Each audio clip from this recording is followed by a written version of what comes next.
ഇതുവരെ പറയാത്ത ഞെട്ടിക്കുന്ന വെളിപ്പെടുത്തലുകൾ. സ്ത്രീകളുള്ളൊരു കമ്മിറ്റി, സ്ത്രീകൾക്ക് വേണ്ടിയുള്ള കമ്മിറ്റി എന്നൊക്കെ പറഞ്ഞ് മാധ്യമങ്ങൾ ഭയങ്കരമായിട്ട് ഹൈപ്പ് കൊടുത്തൊരു കമ്മിറ്റിയാണ് ഞങ്ങളുടെ. അതിജീവിത ഉൾപ്പെടെയുള്ള ആളുകളെ വിളിക്കാനുള്ള എന്തെങ്കിലും ശ്രമം? ഒരു ഇനിഷ്യേറ്റീവ് അവിടുന്ന് ഇതുവരെ ഉണ്ടായിട്ടില്ല.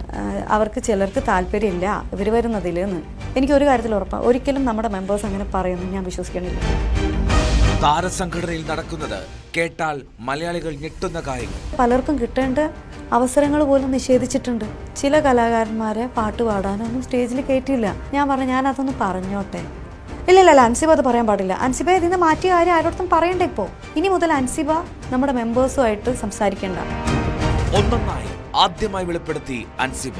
ജോയിന്റ് സെക്രട്ടറി നമ്മൾ ആ സ്റ്റിക്കർ മാറ്റിയിട്ട് അവിടെ ട്രഷറർ എന്നുള്ള സ്റ്റിക്കർ ഒട്ടിച്ച് വെച്ചിരിക്കുക. അതായത് അതിൻ്റെ അർത്ഥം നീ ഇനി ചോദ്യങ്ങൾ ചോദിക്കാൻ ഇങ്ങോട്ട് വരണ്ട. ന്യൂസ് 18 മാത്രമായി അൻസിബ മനസ്സ് തുറക്കുന്നു.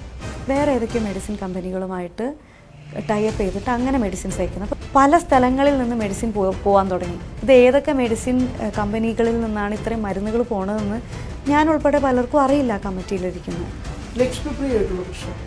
ഒരിക്കലും ഒരു കാര്യത്തിലും നമ്മൾ ഒപ്പിടുമ്പോൾ ഒപ്പിൻ്റെ മേലെ കൂടെ ഒരക്ഷരം പോലും പോകാൻ പാടില്ലല്ലോ. അപ്പം ഞാൻ പറഞ്ഞു ഇത് എഴുതി ചേർത്താണല്ലോ, ഞാൻ ഒപ്പിട്ട് കൊടുത്തപ്പോൾ ഇതില്ല. Exclusive interview with Ansiba Hasan.